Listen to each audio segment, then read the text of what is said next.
এ মেয়ে আমার বংশের মুখ উজ্জ্বল করবে। হযরতের কন্যা তো বিবি ফাতেমা।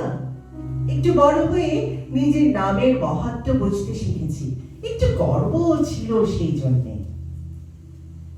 আমাদের বাড়ি ছিল খুলনা শহরের উপকণ্ঠে, বর্তমান শিল্প শহর খালিশপুরের কাছে সোনাডাঙ্গায়। আমরা ছিলাম 5 ভাই বোন।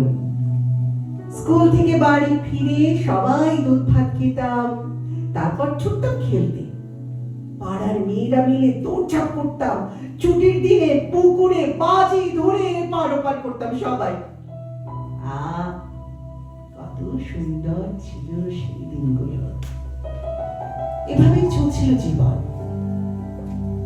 আমি যে বছর ম্যাট্রিক পরীক্ষা দেব, সে বছর শুরু হয়ে গেল গোলমাল।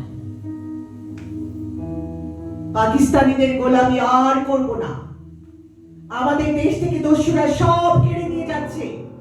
আমাদের পাট বিক্রি করা পয়সা দিয়ে ওরা ইসলামাবাদের স্বর্ণপুরী করে তুলেছে। আর আমরা দিন দিন গরিব হয়ে যাচ্ছি। এসব কথা বলবার জন্য শেখ মুজিবকে জেলে ধরে নিয়ে গেল।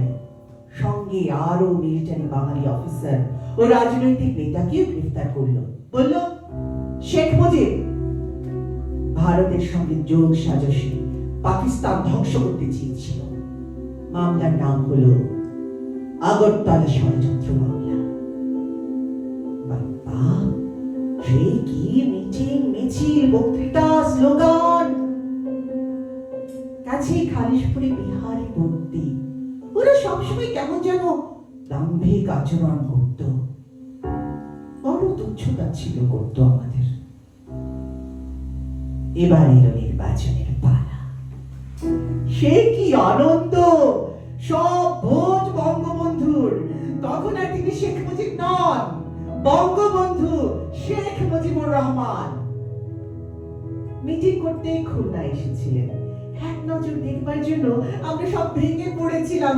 গান্ধী পার্কের দেয়ালের উপর চড়ে এক নজর দেখেছিলাম তাকে। সেই কথা আমি একদম বলতে পারবো না। সে কি আনন্দ! হয়ে গেল নির্বাচন।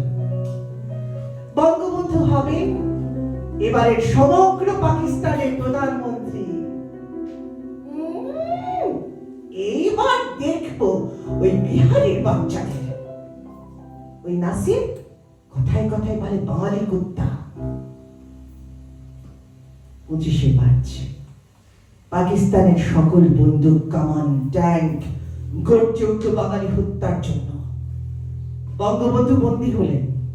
দাঁত কিড়মিড় করে ইয়াহিয়া খান বেতারে ভাষণ দিল। বিহারিরা গর্জে উঠল। কলেজ হোস্টেলের ছাত্ররা সব চলে গেল। কেউ কেউ ওদের হাতে পড়ে শেষ নিঃশ্বাস ত্যাগ করলো। মিলিটারি আসছে, বিহারিরা স্লোগান দিচ্ছে, নারায়ে তাকবীর, আল্লাহু আকবার, নারায়ে তাকবীর, আল্লাহু আকবার, নারায়ে তাকবীর, আল্লাহু আকবার। সামনে যা পেলাম তাই নিয়ে সবাই গ্রামমুখী হলাম, কিন্তু নাসির আলীর হাত থেকে মুক্তি পেলাম না আমি আর আমার ছোট ভাই পোনা।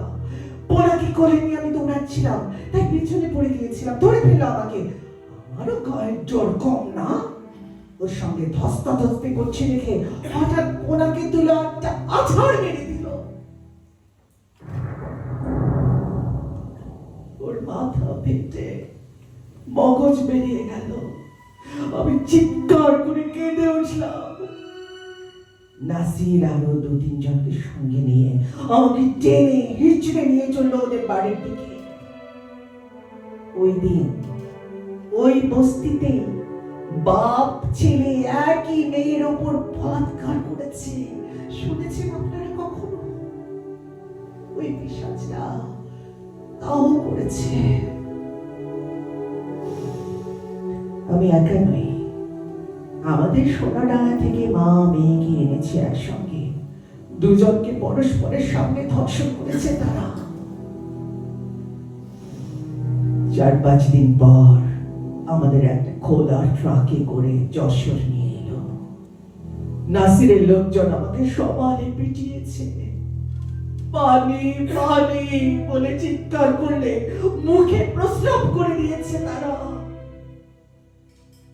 আমি কখনো ভাবতেও পারিনি মানুষ নামের জীব এমন জঘন্য হতে পারে, একটা নারী দেহ যে এমন বিভৎসভাবে বিকৃত উপভোগ্য হতে পারে তা চিন্তার বাইরে। এখানে খাওয়া দাওয়া দিত, রুটি ভাজি, জানেন মায়ের দেয়া দুধ ভাত ফেলে দিয়েছি, কিন্তু শত্রুর দেয়া যখন ওই খাবার পেট পুড়ে খেয়েছি, কারণ আমি ঠিক করেছিলাম আমি বাঁচবো, আমাকে বাঁচতেই হবে।